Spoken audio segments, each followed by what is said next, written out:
Liberty தமிழர்களுக்கு வணக்கம். இந்த நேர்காணலில் நாம் சந்திக்கிருப்பவர் பூவுலகி நண்பர்கள் அமைப்பை சார்ந்த வழக்கறிஞர் திரு வெற்றிச்செல்வன் அவர்கள். வணக்கம். சென்னை ஃப்ளட் நம்ம பார்த்தோம். இந்த சென்னை ஃப்ளட்டுக்கு முக்கிய காரணங்களாக சொல்லப்பட்டது வடிகால் சரியாக அமைக்கப்படலை அப்படின்ற ஒரு காரணம். இன்னொன்று கடல் வெள்ள நீரை உள்வாங்கலை அப்படின்ற காரணம் சொல்லப்பட்டுச்சு. இப்போ அதே நம்ம தென் மாவட்டங்களில் கன்னியாகுமரி, திருநெல்வேலி போன்ற மாவட்டங்கள் நம்ம எடுத்துக்கிட்டோம்னா இப்போ அங்கே வரக்கூடிய ஃப்ளட்டுக்கு என்ன காரணமாக இருக்க முடியும்? அது ஒரு இயற்கை பேரிடரை நம்ம பார்க்கணுமா அல்லது நிர்வாக கோளாறு நம்ம எடுத்துக்கணுமா? அடிப்படையில் இது பார்த்திங்கன்னா மான்சூன், நமக்கு இது மான்சூன் பீரியடு. ஸோ இது நார்த் ஈஸ்ட் மான்சூன் இல்லையா, வடகிழக்கு பருவமழை.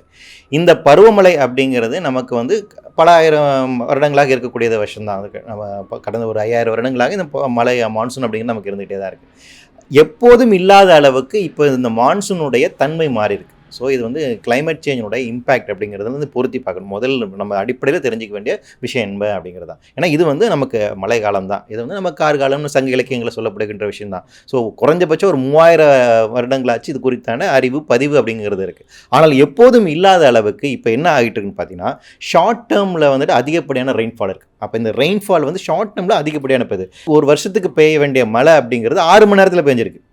96 சென்டிமீட்டர் மழை அப்படிங்கிறது இதாகிருக்கு. அப்போ என்ன, ஒரு வருஷம் ஃபுல்லாக பெய்ய வேண்டிய மழை. அப்போ முன்னாடி மான்சூன் அப்படிங்கிறது நிறுத்தி நிதானமாக நமக்கு பெய்யும். 3 மாதம் இருக்கும். அப்படி பயிர் வைப்போம், மழை வரும், அதுக்கப்புறம் அறுவடைக்கு ரெடியாகும், கொஞ்சமாக மழை பெய்யும், அதுக்கப்புறம் அறுவடை பண்ணும்.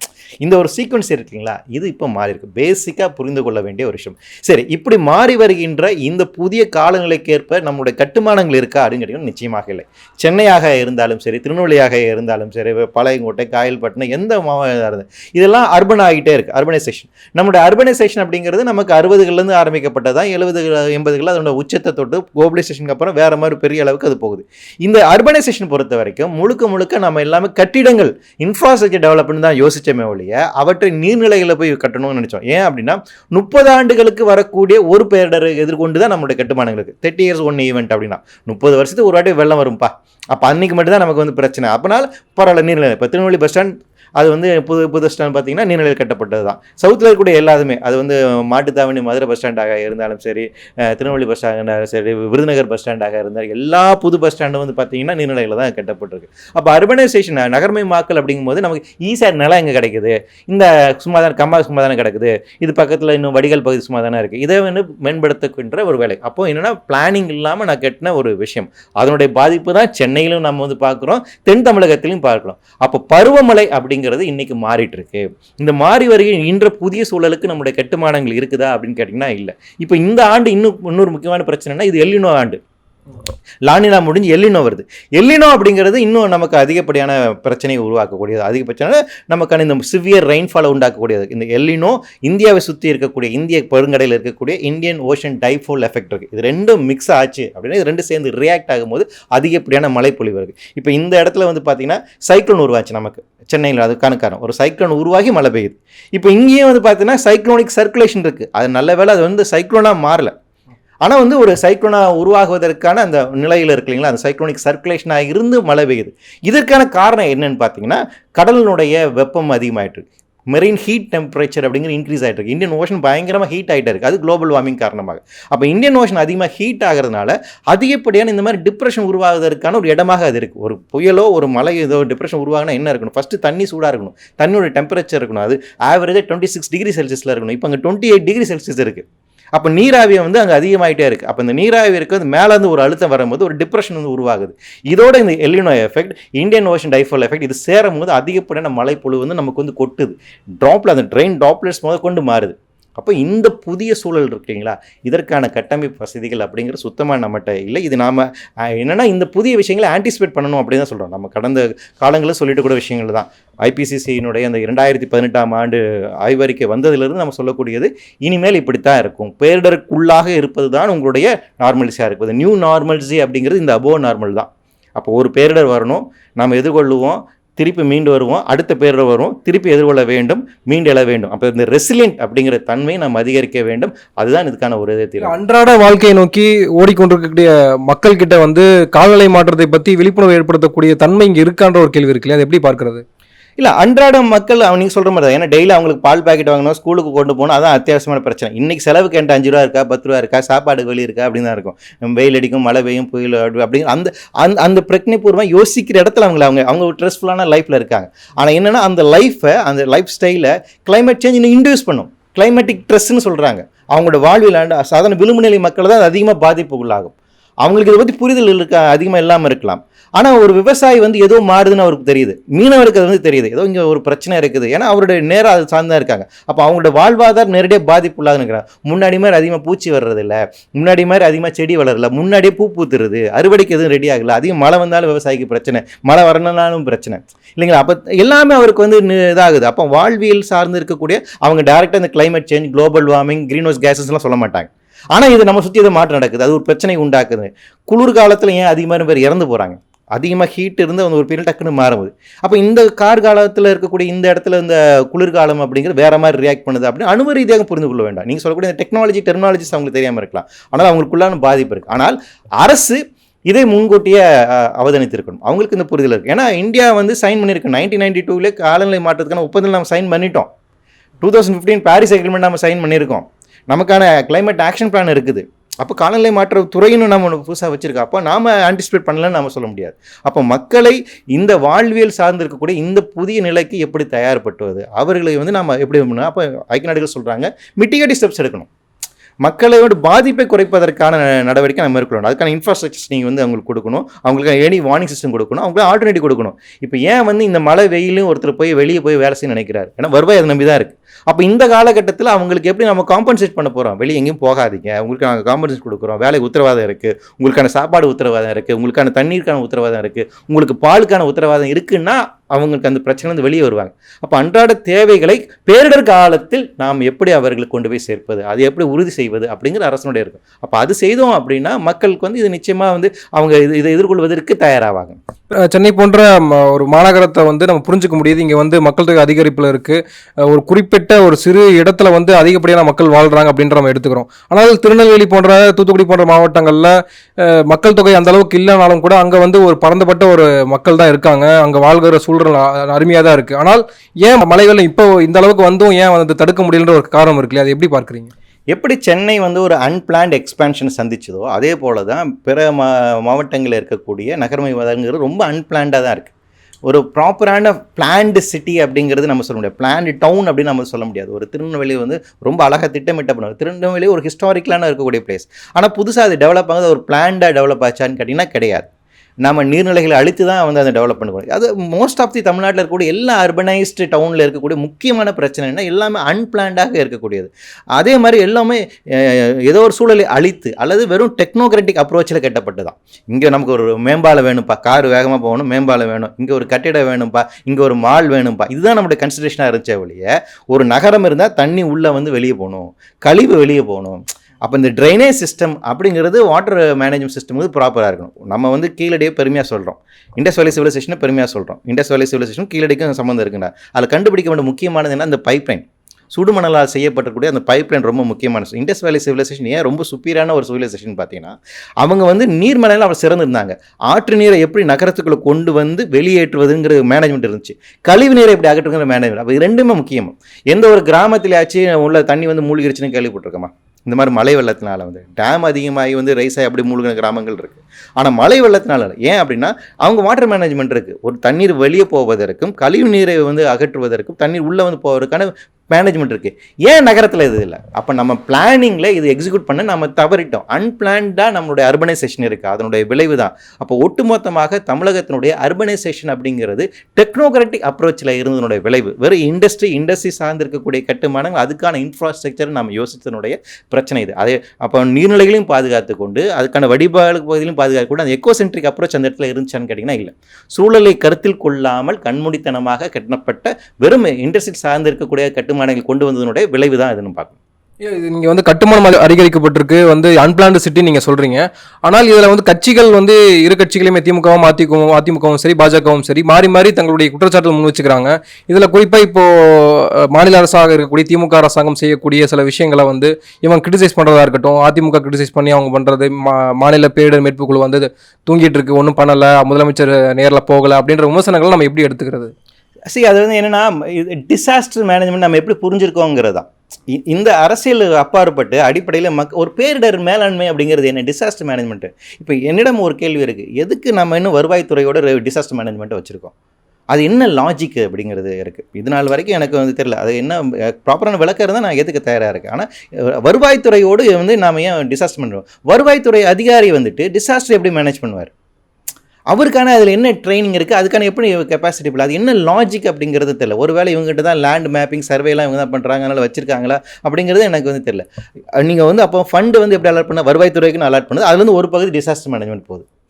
2004 நமக்கு சுனாமி வந்துச்சு. சுனாமி வந்தபோது ஒரு விஷயம் தெரிய வந்துச்சு, இந்த மாதிரி பேரிடர் எதிர்கொள்வதற்கு நாம் தயார் நிலையில் இல்லை. அதனால தான் வந்து நம்ம disaster management is biggest disaster அப்படின்னு புரிதல் வந்ததுனால தான் 2005 டிசாஸ்டர் மேனேஜ்மெண்ட் ஆக்ட்னு ஒன்று கொண்டு வந்தோம். அதன்படி நேஷனல் டிசாஸ்டர் மேனேஜ்மெண்ட் அத்தாரிட்டியும் ஒருத்தர் இருப்பாங்க, ஸ்டேட் டிசாஸ்டர் மேனேஜ்மெண்ட் அத்தாரிட்டியும் இருப்பாங்க, டிஸ்ட்ரிக்ட் டிசாஸ்டர் மேனேஜ்மெண்ட் அத்தாரிட்டியும் இருக்கும். இவங்களுக்கான ப்ராப்பரான கைட்லைன்ஸ், பிளானிங் அண்ட் மேப்ஸ் இதெல்லாம் கொடுக்கணும். அதை அப்டேட் பண்ணணும். வருஷத்துக்கு 3 வாட்டி சிஎம் தலைமையில் இருக்கக்கூடிய disaster management, state disaster management authority கூடி பேசணும், அப்டேட் பண்ணணும். அப்படி பண்ணால் அது தனி டிபார்ட்மெண்ட்டாவது இயங்க வேண்டியது. வருடந்தோறும் நீங்கள் பேரிடருக்கு தயாரானால்தான் இந்த மாதிரி செய்ய முடியும். நீங்களும் நானும் ஒரு சிவிலியன், திடீர்னு ஒரு ஆபத்து வரும்போது நம்மளால் ரியாக்ட் பண்ண முடியாது. ஒரு போலீஸ்மேன் ட்ரெயின் ஃபஸ்ட் செய்வார், ஒரு ரெவன்யூ ஆஃபீஸர் செய்வாரா? இப்போ ஊருக்கு வெள்ளம் வந்துச்சுப்பா அப்படின்னு அவருக்கு ஃபோன் பண்ணி திடீர்னு 100 கார் வருவீங்களா, ஒரு தாசில்தார் என்ன செய்வார்? அவர் இதுக்காக ரெடியாக இருக்காரா? அதுக்கு சைக்காலஜிக்கலாக ஹேண்டில் பண்ணணும் இல்லைங்களா? அப்போ டிசாஸ்டர் மேனேஜ்மெண்ட் என்பது தனியாக இருக்கணும். ரெண்டாவது, ரிலீஃபை பொறுத்த வரைக்கும் இப்போ எதிர்கட்சியெல்லாம் சொல்கிறது என்னென்னா, இவங்களுக்கு சோறு கொடுக்கல, இவங்களுக்கு பாதுகாப்பு கொடுக்கல, புறவை கொடுக்கல, இதுதான் நினைக்கிறாங்க. அப்படி அல்ல. ரிலீஃப் ஒர்க்குங்கிறது அது அல்ல. எது வன்னபிள் ஏரியா அப்படின்னு முன்னாடியே அசஸ் பண்ணி வச்சிருக்கணும் இவங்களுக்கு. அது வந்து ஒரு நாளில் நமக்கு பண்ணியிருக்க முடியாது. வருஷத்தோட ஆரம்பத்தில் எனக்கு எல்லாம் பிளான் இருக்கணும். டிசம்பர் மாதம் மழை வரப்போகுது அப்படின்னா ஜனவரி எங்களை பிளானிங் இருக்கணும், எங்கிட்ட அந்த மேப் இருக்கணும். இதெல்லாம் வன்னபிள் ஏரியா, இங்கே அதிகமாக மழை பெய்யும், இங்கே வெள்ளம் வரும், இது தாழ்வான பகுதி, இது மேடான பகுதி, இங்கே அதிக மக்கள் நெரிசல் இருக்காங்க, இப்போ இவங்களை இடம்பெயர்த்த வேண்டும் அப்படின்னு. இந்த முடிவை நம்ம எப்போ எடுக்கிறோன்னா, வெள்ள அறிவு வந்ததுக்கு முன்னாடி தான் எடுக்கிறோம் இவங்களை. அப்போ ஒரு அசம்ஷன் அப்படி தான். ப்ராப்பரான வன்னபிலிட்டி அசஸ்மெண்ட் அடிப்படையில் நம்ம இது செய்கிறோமா அப்படின்னு கேட்டிங்கன்னா கிடையாது. ஒரு சயின்டிஃபிக் அப்ரோச் இருக்குன்னா நமக்கும் கிடையாது. அதுக்கான இன்ஃப்ராஸ்ட்ரக்சர் டெவலப் பண்ணி வச்சுருக்காங்க. இன்றைக்கி ஒரிசா வந்து டிசாஸ்டர் மேனேஜ்மெண்ட் சிறந்த மாநிலமாக இருக்குது. அதை சாதித்து காட்டியவர்கள் வந்து தமிழகத்திலேருந்து போன ஐஏஎஸ் ஆஃபீஸர்ஸ் தான். ஒரு பாலகிருஷ்ணன், அவருக்கு பின்னாடி இருக்கவங்க, இவங்க தான் அதை வந்து செஞ்சாங்க.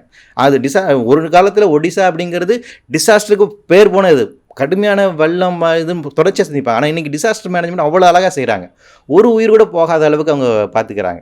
அப்போ அந்த அளவுக்கு நம்ம டிசாஸ்டர் மேனேஜ்மெண்ட்டை இன்னும் பக்குவப்படுத்த வேண்டியது. ஏர்லி வார்னிங் சிஸ்டம் கொண்டு வர வேண்டியது இருக்குது. வன்னபிலிட்டி அசஸ்மெண்ட் பண்ண வேண்டிய தேவைகள் இருக்குது. ஒரு பேரிடர் காலத்தில் கம்யூனிகேஷன் சிஸ்டம் எப்படி வேலை செய்யணுங்கிறது. இப்போ சென்னை பெருவெள்ளத்தில் அந்த பிரச்சனை பார்த்தோம். 2015 கரண்ட் இல்லை, ஆனால் கம்யூனிகேஷன் இருந்துச்சு, நெட்வொர்க் இருந்துச்சு. ஆனால் இந்த வாட்டி இல்லை. அப்போ என்னாச்சு? பிஎஸ்என்எல் என்ன பண்ணுச்சு அப்படிங்கிற ஒரு கேள்வி இருக்கு இல்லைங்களா? அப்போ ஒவ்வொரு துறையும் நம்ம கெப்பாசிட்டி பில்ட் பண்ண வேண்டியது இருக்குது. அவங்க இன்னும் ஃபயர் அண்ட் சேஃப்டி டிபார்ட்மெண்ட் வச்சுருக்கோம். அவங்கள இந்த மாதிரி டிசாஸ்டர் நம்ம ஹேண்டில் பண்ணுறதுக்கு நம்ம இன்னும் அதிகமாக பயன்படுத்தலாம். நாம் ஏன் நேஷனல் டிசாஸ்டர் அண்ட் ரிலீஃப் ஃபோர்ஸை நம்பி இருக்கணும்? அரக்கோணத்தில் ஒரு 300 பேர் இருக்காங்க. ஒட்டுமொத்த தமிழகத்துக்கு இவங்க தான் டிசாஸ்டர் ரிலீஃப் ஃபோர்ஸ். என்ன லாஜிக் அது? நம்மக்கிட்ட ஃபயர் அண்ட் ரெஸ்க்யூ டிபார்ட்மெண்ட் இருக்காங்க இல்லைங்களா? அவங்களுக்கு கெப்பாசிட்டி பில்ட் பண்ணலாங்களா? அவங்க நீங்கள் டிசாஸ்டர் ரிலீஃபுக்கு வந்துட்டு அவங்களை ஈடுபடுத்தலாம்ல? அவங்களுக்கு அந்த ட்ரைனிங் கொடுக்கலாம் இல்லைங்களா? அவங்களுக்கு அந்த ஃபெசிலிட்டி உருவாக்கி கொடுக்கலாம் இல்லைங்களா? அப்போ இருக்கின்ற துறையை நாம் இன்னும் மேம்படுத்துவது எப்படி, இதற்கான பிரத்யேகமான ஒரு துறையை உருவாக்குவது எப்படி, அதன் மூலம் வருடந்தோறும் இதற்கான தயார் நிலையில் செய்வது எப்படி, இதுதான் ஒரு சிறந்த பேரிடர் மேலாண்மைக்கான அடிப்படை இலக்கணமாக இருக்கும். அதை நோக்கி நகரணும், அதுக்கான கேள்விகள் கேட்கணும் என்பதாக சரியான இருக்குமே. நிவாரணம் கொடுக்கல, இது பண்ணல அப்படிங்கிறது, இதெல்லாம் எல்லாம் ஷார்ட் டேர்ம் ரிலீஃப் தான். லாங் டேர்ம் ரிலீஃப் நம்ம யோசிக்கணும். ஒரு ஸ்டேட்ஸ்மேனாக நம்ம பார்க்க வேண்டிய, ஸ்டேட்டிடம் நம்ம எதிர்பார்க்க வேண்டியது அதுதான். அது சார்ந்திருக்கக்கூடிய கேள்விகள் கேட்கணும் அப்படின்னு தான் நினைக்கிறேன். இதில் இப்போ நீங்கள் பேட்டி ஆரம்பிக்கிறதுக்கு முன்பாக சொன்ன மாதிரி இந்த மழை வெள்ள பாதிப்புகளிலிருந்து மீண்டு வருவதற்கான வாய்ப்புகள் இருக்குது. இப்போ சென்னை மீண்டு வந்த மாதிரி தென் மாவட்டங்கள் மீண்டு வருவதற்கான வாய்ப்புகள் இருக்குது. ஆனால் எண்ணூர் போன்ற பகுதிகளில் ஏற்பட்டிருக்கக்கூடிய பாதிப்புகள் அப்படின்றது வந்து இன்னும் பல வருடங்களுக்கு இருக்கக்கூடிய ஒரு தாக்கமாக இருக்கும் அப்படின்னு சொன்னீங்க. இப்போ அதை எப்படி நம்ம எடுத்துக்கிறது? அதாவது சென்னை வட சென்னை மக்களுக்கு பொறுத்த வரைக்கும் 2 பேரிடர்கள். மழை வெள்ளம் ஒரு பாதிப்பு அப்படின்னா, இந்த ஆயில் ஸ்பில் அப்படிங்கிறது இன்னொரு பாதிப்பு. அதில் ரொம்ப முக்கியமான விஷயம்னா, என்ஜிடியில் வாட்டர் ரிசோர்ஸ் டிபார்ட்மெண்ட் வந்து ஒரு ரிப்போர்ட் ஃபைல் பண்ணியிருக்காங்க, WRD டிபார்ட்மெண்ட். அவங்க என்ன சொல்கிறாங்க, இது வந்து இன்டென்ஷனல் அவுட்லெட்டாக கூட இருக்கலாம், தெரியாமல் நடந்ததற்கான ஒரு வாய்ப்பு இருக்குது, அல்லது தெரிந்தே இதை வெளியிட்டிருப்பதற்கான ஒரு வாய்ப்பு இருக்குது, அந்த ப்ராபபிலிட்டி இருக்குது அப்படின்னு அவங்க வந்து சொல்கிறாங்க. இன்டென்ஷனல். ஏன்னா அதிகமாக மழை பெய்யுது, சேமித்து வச்சுக்கூட கழிவு என்ன பண்ணுன்னு தெரியல, டக்குன்னு திறந்து விட்டலாம். இந்த வேலையில் நிறைய இண்டஸ்ட்ரீஸ் பண்ணுறாங்க. நிறைய இந்த மாதிரி நம்ம வந்து கேள்விப்படுறோம். மழை அதிகமாக பெய்யும்போது பார்த்தீங்கன்னா திடீர்னு அந்த சேமித்து வச்சுக்கக்கூடிய கழிவுகள் அகற்றக்கூடிய அப்படி செய்திருக்கலாம்னு சொல்கிறாங்க. ஸோ அப்படி செஞ்சுதான் அது ரொம்ப ஆபத்து. ரெண்டாவது, ஹைலி ரெட் கேட்டகரி இண்டஸ்ட்ரியில் அருகாமையிலே ரெசிடென்ஷியல் ஏரியா இருக்குது. அதனால தான் வீட்டுக்குள்ளே போய் இருந்துச்சு. இப்போ இது வெறும் கடல் பகுதியில் போய் 2017 கடல் பகுதியில் மட்டும்தான் இருந்துச்சு. இது ரெசிடென்ஷியல் ஏரியாவில் இருக்குது. அங்கே போய் நிலத்தில் போய் அப்படியே படிஞ்சிருக்கு. அங்கே இருக்கக்கூடிய செவுரில் படிஞ்சிருக்கு. அங்கே இருக்கக்கூடிய தரைப்பகுதியில் படிஞ்சிருக்கு. இது என்னன்னா நீங்கள் அது ப்ராப்பராக சுரண்டி எடுக்கலைன்னா வருடந்தோறும் அதுலேருந்து எக்ஸ்போஷர் இருக்கும். அதுலேருந்து கேஸ் ரிலீஸ் ஆகிட்டே இருக்கும். அதை நீங்கள் இன்ஹேல் பண்ணிகிட்டே இருக்கணும். அப்போ நீங்கள் ப்ராப்பராக எடுக்கலாம். இப்போ ஃபுகுஷிமா அணு உலை விபத்துக்கு பின்னாடி பார்த்தீங்கன்னா அங்கே என்ன பண்ணாங்கன்னா அப்படியே நிலப்பகுதி சுரண்டி எடுத்தாங்க. ஏன்னா அதெல்லாம் ரேடியோ ஆக்டிவாக இருக்கும். அதெல்லாம் சுரண்டி எடுத்து மணல் மூட்டை கட்டி பாதுகாப்பாக இன்றைக்கும் வச்சுக்கிட்டு இருக்காங்க. ஆனால் இந்த மாதிரி ரிலீஃப் ஒர்க்லாம் நம்ம இங்கே பண்ணல. அப்போ நிலப்பகுதியில் இருக்கக்கூடிய அங்கே இந்த மண்ணோடு சேர்ந்து இருக்கக்கூடிய பாறையோடு சேர்ந்து இருக்கக்கூடிய செவுத்தில் ஒட்டி இருக்கக்கூடிய அந்த ஸ்லட்ஜஸ் இருக்குங்களா, அவை என்னென்னா வருடந்தோறும் அதுலேருந்து கேஸஸ் எமிட் ஆகிட்டே இருக்கும். வெயில் காலத்தில் அதிகமாக இருக்கும். ஏன்னா வெயில் சூடுக்கு அதிகமாக அது ரியாக்ட் பண்ணும். நீங்கள் சாதாரணமாக பம்ப் போய்ட்டு நம்ம கேஸ் பம்பில் போய்ட்டு அதை சுவாசித்தாலும் உங்களுக்கு தலைவலிக்குது இல்லையா, நெஞ்சு எரிச்சல் இருக்கா, கண் எரிச்சல். இப்போ அந்த பகுதியில் எல்லா மக்களுக்கும் அது இருக்குது. தோல் வியாதி வந்து அதிகமாக இருக்குது. அது கார்னோஜெனிக், ஒரு கேன்சர் உண்டாக்கக்கூடிய கெமிக்கல்ஸ் அதில் வந்து இருக்குது. அந்தளவுக்கு ஒரு பிறக்கிற குழந்தை அதை சுவாசிச்சே வளர்ந்துன்னா அது என்ன ஆகுதுன்னு யோசிச்சு பாருங்க. அப்போ அதுக்கான நமக்கு இன்னைக்கு வரைக்கும் அதுக்கான ப்ராப்பரான டெக்னாலஜிஸில் மெத்தடாலஜிஸ் ஒன்றும் கிடையாது. அன்றைக்கி நம்ம பக்கெட் வச்சு தான் அள்ளிட்டு இருந்தோம், இன்றைக்கி மக்கை வச்சு அள்ளிட்டு இருக்கோம். அப்போ இந்த ஆயில் ஸ்பில்லை ஹேண்டில் பண்ணுறதுக்கு போதுமான டெக்னாலஜிஸோ அதுக்கான பயிற்சியோ அதற்கான போதுமான ஆட்களோ முறையான எக்யூப்மெண்ட்ஸோ ஒரு மெத்தடாலஜியே கிடையாது. இன்னும் சொல்லப்போனால் தமிழ்நாட்டுக்கான நமக்கான ஆயில் ஸ்பில் கண்டிஜென்சி பிளான்னு கிடையாது. நேஷனல் ஆயில் ஸ்பில் கண்டிஜென்சி பிளானுங்கிறது 1996 வந்துச்சு. தமிழ்நாட்டுக்கான ஒரு பிளான் வந்து ஒரு டிராஃப்ட் வந்து 2017 போட்டாங்க. இன்றைக்கி வரைக்கும் சென்ட்ரல் கவர்மெண்ட் அதையும் அப்ரூவல் பண்ணல. ஒரு பிளான் கிடையாது. இதுக்கான அத்தாரிட்டி வந்து 2023 5 மாதத்துக்கு முன்னாடி தான் அப்பாயின்ட் பண்ணியிருக்கிறாங்க. அத்தாரிட்டிஸ் இருக்காங்க. ஆனால் ஃபீல்டில் ஒர்க் பண்ணுறதுக்கான ஆட்கள் கிடையாது. ஓஎன்ஜிசிலேருந்து வரவங்க ஃபுல்லாக ஃபுல் கியர் கவர் பண்ணிட்டு வரான். என்டையர் பாடியை கவர் பண்ணிட்டு மூக்கை போட்டுட்டு க்ளவுஸ் இவ்வளோ பெரிய க்ளவுஸை போட்டு இவ்வளோ பெரிய பூட்ஸை போட்டு வராங்க. நம்ம ஃபிஷர்மேனும் 4 நாள் வரைக்கும் வந்து வெறுங்கையில் தான் அள்ளிட்டு இருந்தாங்க. சர்ஜிக்கல் க்ளவுஸ் கொடுத்துருந்தாங்க. அப்புறம் என்ஜிடி வந்து கடுமையாக திட்டினதுக்கப்புறம் பூட்ஸ் அண்ட் க்ளவுஸ் மட்டும் கொடுத்துருக்காங்க. ஸோ இந்த டிஸ்பேரிட்டி அப்படிங்கிறது இருக்குல்ல, அப்போ இந்த பகுதியில் இருக்கக்கூடிய மக்கள் அப்படிங்கிறது மிகப்பெரிய ஒரு பேரிடல இருக்கிறாங்க. ஏன்னா வட சென்னை அப்படிங்கிறத நம்ம தனியாக ரிட்ரை பண்ணோம். ஏன்னா 2010 வந்து பார்த்திங்கன்னா அது வந்து கிரிட்டிக்கலி பொலிட்டட் ஏரியான்னு நம்ம பொல்யூஷன் கண்ட்ரோல் சொல்லிட்டாங்க. அப்போ இனிமேல் அங்கே வந்து ஒரு ரெட் கேட்டகரி இண்டஸ்ட்ரி கொண்டு வரக்கூடாது. ஏற்கனவே இருக்கக்கூடிய ரெட் கேட்டகரி இண்டஸ்ட்ரீஸ் நம்ம ரீவிசிட் பண்ணணும். குடியிருப்பு பகுதியில் இருக்கக்கூடிய அந்த ரெட் கேட்டகரி இண்டஸ்ட்ரீஸை அப்புறப்படுத்துவதற்கு என்னென்ன வேலைகள் செய்யணுமோ அதை முன்னெடுக்கணும். அதுதான் அந்த மக்களுக்கான தீர்வாக இருக்குது. இது எல்லாத்தையும் விட வந்து அவங்களுக்கான பயோடைவர்சிட்டி லாஸ் இருக்குது, அவங்களுக்கான ஹெல்த் எஃபெக்ட் அப்படிங்கிறது இருக்குது, வாழ்வாதார பாதிப்பு இருக்குது. இதற்கான உரிய நஷ்டீடு அப்படிங்கிறது கண்டிப்பாக வழங்கப்படணும். இன்னொரு எண்ணெய் கசிவை பொறுத்த வரைக்கும் அது யார் முழுமையாக பொறுப்பேற்கணும் அப்படின்ற ஒரு கேள்வி இங்கே எழுப்பப்படுது. அதில் வந்து மாநில அரசுக்கு பங்கு இருக்கா, மத்திய அரசுக்கு பங்கு இருக்கா அப்படின்ற ஒரு கேள்வி எழுப்பப்படுது. இப்போது சென்ட்ரல் ரயில்வேஸ் நம்ம கேள்வி கேட்கணும், இல்லை எனக்கு ஒரு இந்த இடத்துல ரயில்வே வந்து கட்டப்படணும், இல்லை ரயில் நிலையம் வரணும் அப்படின்னா நம்ம சென்ட்ரல் கவர்மெண்ட் கேட்குறோம். அதே மாதிரி ஒரு சிபிசிஎல் வந்து சென்ட்ரல் கவர்மெண்ட் கண்ட்ரோலில் இருக்குது. அப்போ யார் பொறுப்பேற்கணும் அப்படின்ற கேள்வி எழுப்பப்படுது. நீங்கள் எப்படி அதை புரிஞ்சுக்கிறீங்க? இதுக்கு அடிப்படை காரணம் வந்து சிபிசிஎல் தான். அவங்க தான் வந்தார். ஏன்னா சிபிசிஎல் தான் நிலையம் பண்ணாங்க. அதாவது அவங்க உற்பத்தி செய்கிறாங்க. உற்பத்தி செய்யும்போது அவங்களுக்கு கழிவுகளை பாதுகாப்பாக மேனேஜ் பண்ண வேண்டியது அவங்களோட அடிப்படை கடமை. சட்டப்படி அவங்க செய்ய வேண்டியது. அதுக்கு தான் அவங்க லைசன்ஸ் வாங்கியிருக்காங்க. அதுக்கு தான் பொல்யூஷன் கண்ட்ரோல் கிளியரன்ஸ் கொடுத்துருக்கு. அதுக்கு தான் என்விரான்மெண்ட் கிளியரன்ஸ் வந்து கொடுத்துருக்கு. ஸோ அவங்களுடைய ப்ரீச் அப்படிங்கிறது ஃபஸ்ட்டு. அதை ஒழுங்காக மானிட்டர் பண்ணி அவங்களுக்கு கண்காணிக்காத செகண்ட் குற்றவாளி யாருன்னு பார்த்தீங்கன்னா பொல்யூஷன் கண்ட்ரோல் போர்டு.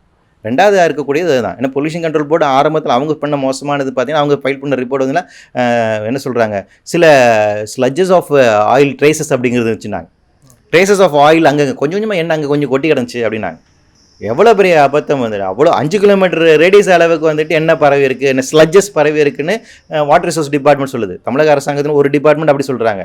இன்னொரு டிபார்ட்மெண்ட் பார்த்தீங்கன்னா அங்கே சும்மா தண்ணி கொஞ்சம் ஆயில் கடந்துருக்கு அப்படின்னு சொல்கிறாங்க. அப்போ இவங்க 2 பேர் தான் ஃபஸ்ட்டு இருக்கக்கூடிய அடிப்படையான குற்றவாளிகள். ஸோ இதில் பெரும்பான்மையான தவறு என்பது சிபிசிஎல் தான். இதிலேருந்து மீண்டு வருவதற்கான வாய்ப்புகளை எந்த அரசாங்கம் முழுமையாக எடுக்கணும்னு நினைக்கிறீங்க? அது நீங்கள் எப்படி புரிஞ்சுக்கிறது? இந்த ஆயில் ஸ்பில் பொறுத்த வரைக்கும் வந்து பார்த்திங்கன்னா அந்த கண்டிஜென்சி பிளானை பொறுத்த வரைக்கும் கோஸ்டல் கார்ட்ஸுக்கு தான் வந்து அதிகப்படியான பொறுப்பு கொடுக்குறாங்க. அதுக்கப்புறம் ஓஎன்ஜிசி, ஏன்னா அவங்ககிட்ட தான் இதுக்கான ப்ராப்பர் எக்யூப்மெண்ட்ஸ் அண்ட் டெக்னாலஜிஸ் அது குறித்தான நாலேஜ் இருக்குது. அந்த கண்டிஜென்சி பிளான் அப்படின்னு சொல்ல ஸ்டேட் கவர்மெண்ட்டோட சேர்ந்து இங்கே இருக்கக்கூடிய அத்தாரிட்டிஸோட சேர்ந்து டிஸ்ட்ரிக்ட் இதுக்கான ஒரு ரிலீஃப் ஃபோர்ஸ் இருக்கணும், அவங்களோட சேர்ந்து செயல்படணும் அப்படிங்கிறது அந்த கண்டிஜென்சி பிளான். இதில் வந்து பார்த்திங்கன்னா இப்போ ஒன்றிய அரசாங்கம் சார்ந்து இருக்கக்கூடிய பெரிய அளவுக்கான அதிகாரிகள் இதில் வந்த மாதிரிலாம் நமக்கு ஒன்றும் தெரியல. அதுக்கான ரிலீஃப் ஃபோர்ஸ் இல்லை. ஓஎன்ஜிசியிலேருந்து இப்போ தான் வந்திருக்காங்க. அவங்க இன்னொரு அமைப்பையும் வந்து இன்வால்வ் பண்ணியிருக்காங்க. ஒரு ப்ரைவேட் ஏஜென்சி மூலமாக ஆட்களை வந்து கொண்டு வந்திருக்காங்க. ஸ்டேட்டுக்கிட்ட பொறுத்த வரைக்கும் இதுக்கான ஆட்களே கிடையாது. நமக்கு வந்து ஆயில் இது போய்ட்டு அந்த இது பண்ணுறதுக்கு அந்த ரிலீஃப் வந்து ஒர்க் பண்ணுறதுக்கான நமக்கு தனி டிபார்ட்மெண்ட்டோ அதுக்கான ட்ரெயின்டு பர்சன்ஸ் நம்மகிட்ட கிடையாது.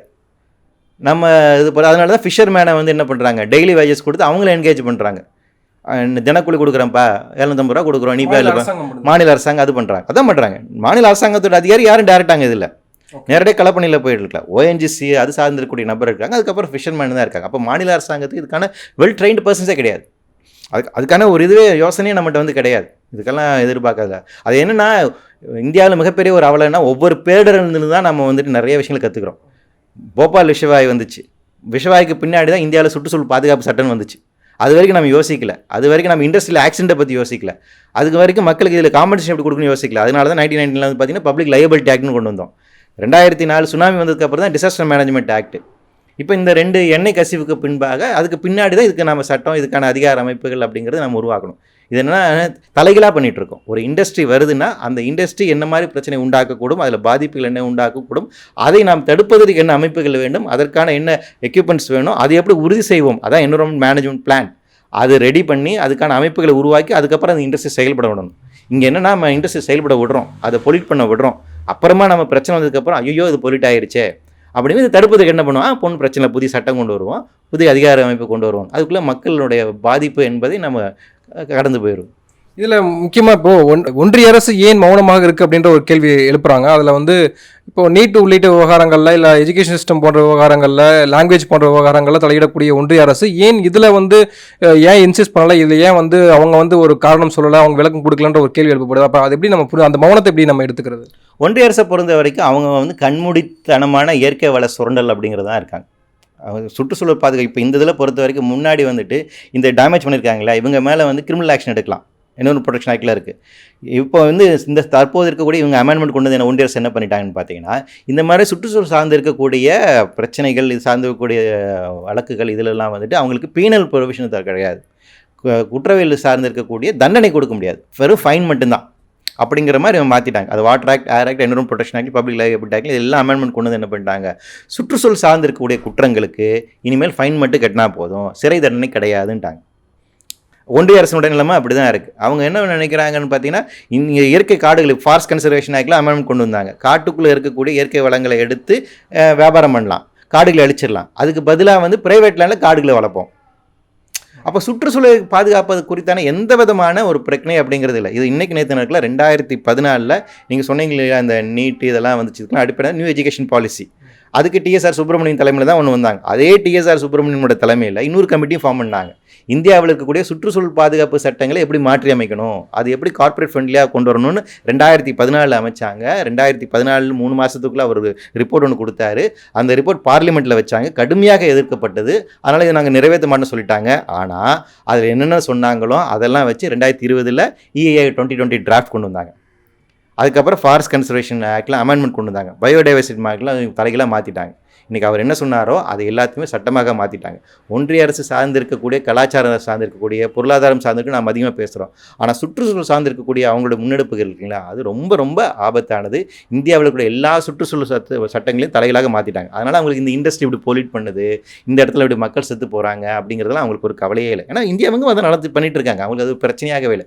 அவர்களை பொறுத்த வரைக்கும் எண்ணெய் வளம் வேண்டும், இயற்கை வளங்கள் வேண்டும், இவை அனைத்துமே ஃபினிஷ் ப்ராடக்டாக மாற்றி மேக் இன் இண்டியாங்கிற பேரில் நம்ம வெளியே எக்ஸ்போர்ட் பண்ணணும். அது ஒரு வியாபாரத்திற்கான ரா மெட்டீரியல்ஸாக தான் இவங்க வந்து பார்க்குறாங்க. அதனால் ஏற்படக்கூடிய சுற்றுச்சூழல் பாதிப்போ மக்களுக்கு ஏற்படுகின்ற பாதிப்பு குறித்து இதுநாள் வரைக்கும் ஒன்றிய அரசு எந்த திட்டத்திலையுமே அவங்க கவலைப்பட்டதாகவும் தெரியல. அது குறித்த எந்த ஒரு மக்கள் சார் நடவடிக்கை எடுத்ததாகவும் தெரியல. ஸோ அதனால் இதில் இயல்பாக அவங்க கருத்து தெரிவிக்காத எந்த வகையிலும் நம்ம ஆச்சரியப்பட வேண்டிய விஷயம் இல்லை. நன்றி.